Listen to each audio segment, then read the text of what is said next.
नमस्कार दोस्तों।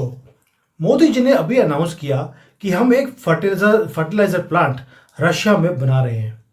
आपको लगेगा यह छोटी सी न्यूज़ है, ये बोरिंग सी न्यूज़ के ऊपर सुमित जैन ने कब से वीडियो बनानी शुरू कर दी। आप बिल्कुल गलत हैं ये सोचते हुए कि मोदी जी एक छोटे से फर्टिलाइजर प्लांट को रशिया में खोलेंगे। ये दुनिया की सबसे ज्यादा स्ट्रेटेजिक मूव है जो भारत ने अभी किया है। आपने कभी भी भारतीय गवर्नमेंट को ऐसा काम करते हुए नहीं सुना होगा। और जो वेस्ट है वो बहुत क्लोजली और नर्वसली इस न्यूज को वो वॉच कर रहे हैं। क्यों? क्योंकि आपने फर्टिलाइजर का प्लांट लिया ही नहीं है, आपने कुछ और कर दिया इसके अंदर। अब मैं एक्सप्लेन करूंगा ये मैटर क्यों करता है और वेस्ट घबराया क्यों हुआ है। सरफेस स्टोरी क्या है? हेडलाइंस ये बोलती हैं कि भारत अपना पहला ओवरसीज यूरिया प्लांट रशिया में खोल रहा है, जहां पर 2 मिलियन टन यूरिया हम एक साल में बनाएंगे। और इसको ओन करेगा रशिया की जो स्टेट ओन्ड कंपनीज हैं और भारत की आरसीएफ, एनएफएल, आईपीएल, ये इसके अंदर इन्वेस्ट करेंगे। ये सरफेस लेवल के ऊपर दिखता है। और ये प्लांट इतना ज्यादा इंपॉर्टेंट है कि पुतिन साहब इंडिया में आ रहे हैं दिसंबर में और वो डील को फाइनलाइज करने वाले हैं। भाई ये तो है सरफेस लेवल पे, लेकिन अगर ये सिर्फ एक फर्टिलाइजर प्लांट की बात थी तो इतने भंगड़े क्यों डाले जा रहे हैं भारत के अंदर? अगर ये ट्रेड पॉलिसी थी तो जयशंकर जी इसकी अनाउंसमेंट क्यों कर रहे हैं? वो तो फॉरेन मंत्री हैं, कोई कॉमर्स मिनिस्टर नहीं है। डोवाल जी इसके ऊपर बात क्यों कर रहे हैं? और हमारी जो आर्म फोर्सेस के चीफ हैं they are very gala about it. और इसलिए बोल रहा हूं कि जो इंटरेस्टिंग पार्ट है वो इस वीडियो में आपको पता लगेगा कि रीजन क्या है। रीजन है ये यूरिया प्लांट मिलिट्री डायमेंशंस को टच करता है, जिसके बारे में कोई बात ही नहीं करता। चलिए अब थोड़ा सा देखते हैं कि प्रॉब्लम क्या है जिसके लिए ये फर्टिलाइजर प्लांट जरूरी था। क्या हम यूरिया अपने कंट्री में नहीं बनाते जो रशिया में जाके बनाना पड़ रहा है? और आर्मी के और एनएसए और हमारे जो चीफ्स हैं वो इतने खुश क्यों हैं? और पुतिन साहब खुद फर्टिलाइजर प्लांट की डील मोदी के साथ साइन करने क्यों आ रहे हैं? गुत्थी थोड़ी सी डिफिकल्ट है, मैं समझाता हूं। पहली बात यह है कि भारत की प्रॉब्लम क्या है। भारत की प्रॉब्लम यह है कि हम यूरिया भारत में बनाते हैं, लेकिन यूरिया को बनाने के लिए नेचुरल गैस की जरूरत होती है। और यहीं पर हमारी प्रॉब्लम शुरू होती है, क्योंकि जो नेचुरल गैस है इंडिया 77 से लेकर 80% जो अपनी रिक्वायरमेंट है नेचुरल गैस की वो इंपोर्ट करता है। और उसके कारण जो हमारा फर्टिलाइजर है वो बहुत महंगा बनता है भारत में। हमारे जो फार्मर्स हैं उसे खरीद नहीं पाते, तो हमें फर्टिलाइजर के ऊपर सब्सिडी देनी पड़ती है। 1 लाख करोड़ से ज्यादा तो पैसा हमारा हर साल सिर्फ सब्सिडी में चले जाता है। जब ग्लोबल प्राइसेस बढ़ती हैं गैस की, तो हमारी जो सब्सिडी थी उसकी प्राइस 2 लाख करोड़ रुपए हो गई थी 2021-22 में। अब इसका मतलब है कि 2 लाख करोड़ हम हर साल का आग लगा रहे हैं उसको। ऊपर से आपको मालूम है जो सप्लाई चेन्स हैं उसमें वनरेबिलिटी रहती है। चाइना ने रिसेंटली जो एक्सपोर्ट्स थे फर्टिलाइजर के जानबूझकर भारत के लिए बंद कर दिए, ताकि हमारा जो कॉस्ट ऑफ प्रोडक्शन है वो और ज्यादा बंद हो जाए। अब इसलिए भारत हमेशा स्क्रैम्बल करता रहता है। कभी प्राइसेस इंक्रीज हो जाते हैं गैस की, कभी फर्टिलाइजर की, कभी सप्लाई चेन बंद हो गया। तो हम ये गेम कब तक खेलते रहेंगे? यहीं पर आता है हमारा फर्टिलाइजर का प्लांट। कि हमारी जो पहली प्रॉब्लम है वो ये थी कि रशिया ऑलरेडी फर्टिलाइजर बना रहा है और दुनिया का सबसे सस्ता फर्टिलाइजर रशिया बनाता है। क्यों? क्योंकि उसके पास दुनिया का लार्जेस्ट नेचुरल गैस का रिजर्व है। इतना रिजर्व है कि 25% दुनिया का जो गैस है वो अकेला रशिया निकाल सकता है। अगले 100 साल वो आग भी लगाता रहे तो भी रशिया का जो गैस है वो खत्म नहीं होने वाला। और जो नेचुरल गैस है वो 80% कॉस्ट होती है यूरिया प्रोडक्शन के अंदर। यहीं पर भारत की प्रॉब्लम थी। लेकिन रशिया के अंदर जो गैस की प्राइसेस है बहुत ज्यादा सब्सिडाइज है, बहुत ज्यादा कम है। अगर हम वहां पर फर्टिलाइजर का प्लांट लगाते हैं तो उसका मतलब है जो हमारा जो गैस है जो हमें वहां से मिलेगी, जो 80% कॉस्ट है वो सस्ती पड़ेगी। तो हमारा जो मैन्युफैक्चरिंग कॉस्ट आ जाएगी वो बहुत ज्यादा कम हो जाएगा। हमें कोई कॉस्टली लिक्विडिफिकेशन करने की जरूरत नहीं है, कोई शिपिंग कॉस्ट गैस की करने की जरूरत नहीं है, रीगैसिफिकेशन होती है, हमें कुछ नहीं करना।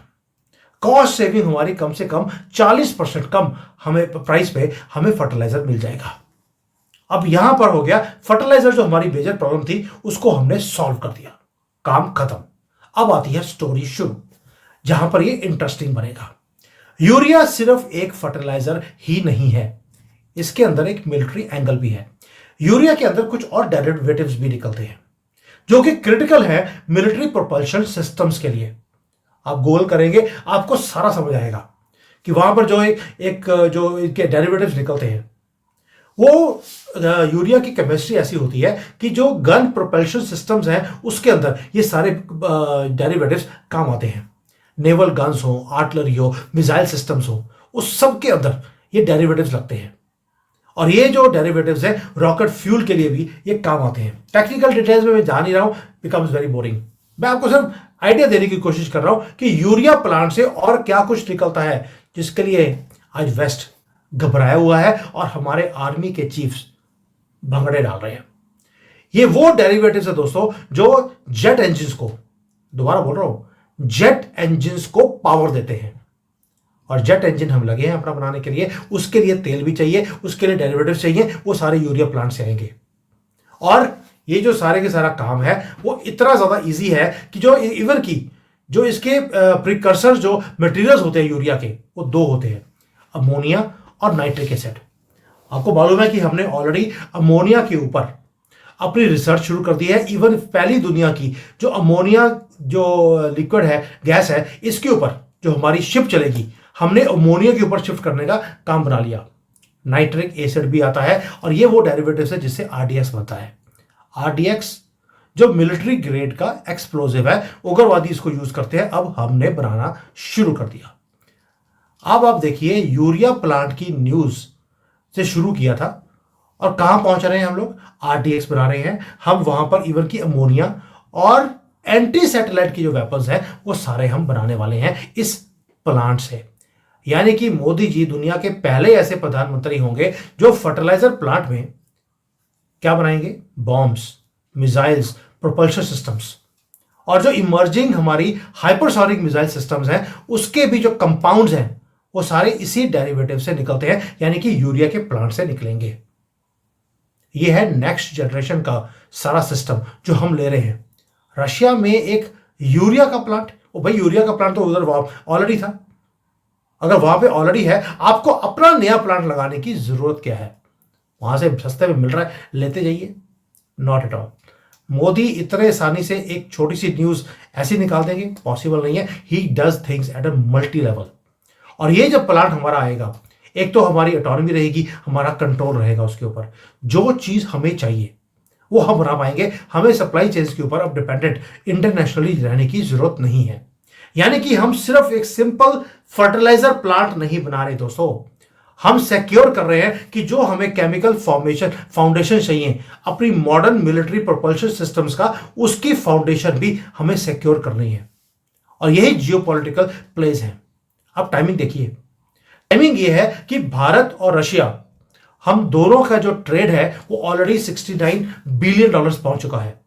जब ये फर्टिलाइजर का प्लांट बनेगा ये और बढ़ने वाला है। दुनिया हमारे ऊपर प्रेशर डाल रही है कि हम अपनी इंपोर्ट्स को कम कर दें रशिया से, और हमने फर्टिलाइजर प्लांट लगाने के बाद अपनी इंपोर्ट्स को और बढ़ा लिया। और जयशंकर जी ऑलरेडी बोल रहे हैं हमारे पर बहुत प्रेशर है, हम किसी की बात सुनने वाले नहीं हैं। हम अपना ट्रेड को रशिया से बढ़ाएंगे, वहां से जो हमें केमिकल कंपोजिशन चाहिए वो भी लेंगे, यूरिया भी लेंगे, तेल भी लेंगे। भाड़ में जाओ, हमें प्रेशर डालने की जरूरत नहीं है। इसलिए हम अपना कैपिटल खुद वहां पर इन्वेस्ट कर रहे हैं, ताकि वहां पर पहले बनाएंगे, उसके बाद वही टेक्नोलॉजी को वहां पर परफेक्ट करने के बाद भारत में एक्सपोर्ट किया जाएगा। उसके लिए मैंने आपके लिए एक वीडियो बनाया था कि जो वखान कॉरिडोर के ऊपर जितने भी कंट्रीज हैं उनके साथ हमने गैस का ऑलरेडी एग्रीमेंट कर लिया है। पीओके जिस दिन हमारे पास आ गया, वो सीधी गैस पाइपलाइन कश्मीर में जोड़ दी जाएगी और कश्मीर से गुजरात तक पाइपलाइन ऑलरेडी पड़ चुकी है। That is so simple. आपने स्टेज 2 का काम ऑलरेडी कर लिया कि वहां से रशिया से यही टेक्नोलॉजी अब भारत में लेकर आएंगे जब गैस हमारे पास आनी शुरू हो जाएगी। यह है इंटीग्रेटेड वैल्यू चेन की कॉपरेशन जो रशिया के साथ करी है। यह सिंपल कमोडिटी बाइंग नहीं है, and it is happening at the same time जब जो रशिया है, रशिया एशिया में अपने इन्वेस्टमेंट्स को और अपने जो उसका दबदबा है उसको इंक्रीज करने की कोशिश कर रहा है। क्यों? क्योंकि यूरोपियन मार्केट उसके हाथ से निकल चुकी है। परफेक्ट टाइमिंग है जब हमने अनाउंस कर दिया रशिया में हम प्लांट बनाएंगे। अब मैसेज वेस्ट को क्या है? यहां पर ये चीज है अब थोड़ी सी स्पाइसी आपको दिखेगी। वेस्ट ने सैंक्शन किया रशिया को, हमें दिखता है।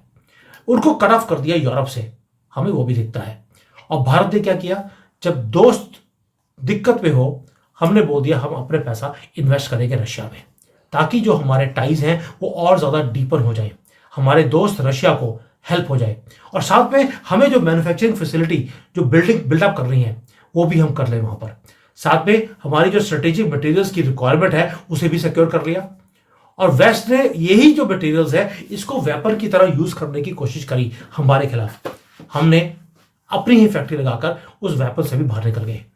आपको याद है जब फर्टिलाइजर की प्राइसेस बढ़े थे यूक्रेन वॉर के कारण, हमें सबसे पहले प्रेशराइज किया गया कि आप फर्टिलाइजर रशिया से मत खरीदिए। हम नहीं रुके। फिर बोल दिया गया कि कोई भी शिप अगर रशिया से भारत जाएगी उसको सैंक्शन कर दिया जाएगा। हम फिर भी नहीं रुके। हम तेल भी खरीदते रहे, फर्टिलाइजर भी खरीदते रहे। अब परमानेंट इम्यूनिटी के लिए हमने अपनी ही फैक्ट्री लगा दी। और साथ में जो मिलिट्री एप्लीकेशंस हैं वो उसका जब डेरिवेटिव आपने खरीदना शुरू कर देना है, इट्स लाइक गिविंग ओह नहीं शो नहीं करूंगा, it's like giving a middle finger to USA and their सारा कबाल। हम सिर्फ फर्टिलाइजर नहीं बना रहे दोस्तों, हम केमिकल जो बैकबोन चाहिए वेपन सिस्टम्स की, एडवांस वेपन सिस्टम्स की, हम वो ले रहे हैं। Hypersonic missiles, space technology, next gen propulsions, हर चीज हम इस यूरिया प्लांट से लेने वाले हैं। और वेस्ट वो सब धमकी दे रहा है हम रशिया के ऊपर सैंक्शन करेंगे। और भाई रशिया की कंपनी पे तुम सैंक्शन कर सकते हो, भारत की कंपनी के ऊपर नहीं कर सकते। और भारत का मैसेज बड़ा क्लियर है, तुमने रशिया के ऊपर सैंक्शन करनी है कोई दिक्कत नहीं है, हमने अपनी फैक्ट्री लगा ली। We are going to choose our own course of actions.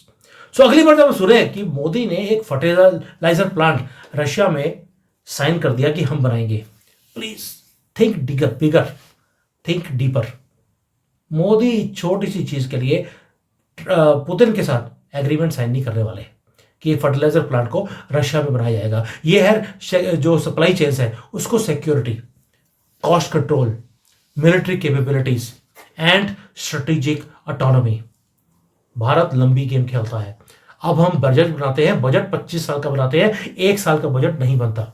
America का यह हाल है कि वहां पर फंडिंग के लिए भी आज गवर्नमेंट बंद है, फंडिंग नहीं है उनके पास क्योंकि बिल पास ही नहीं हुआ। और हम 25 साल का बजट बना रहे हैं। इसको बोलते हैं जीत, इसको बोलते हैं that we are winning and this winning is the real story. ये जो फर्टिलाइजर के ऊपर हल्की सी न्यूज आ गई 10 सेकंड की, भारत एक फर्टिलाइजर का प्लांट लगा रहा है रशिया में, प्लीज। जब मैंने देखा कि यार हमारा फॉरेन मंत्री जयशंकर जी इसके बारे में अनाउंस कर रहे हैं, हमारे army chiefs are very happy about it, I smelled something is deeper and that is why पूरी इन्वेस्टिगेशन करने के बाद ये चीजें मैं आपके सामने रख रहा हूं। थैंक यू, जय हिंद, वंदे मातरम।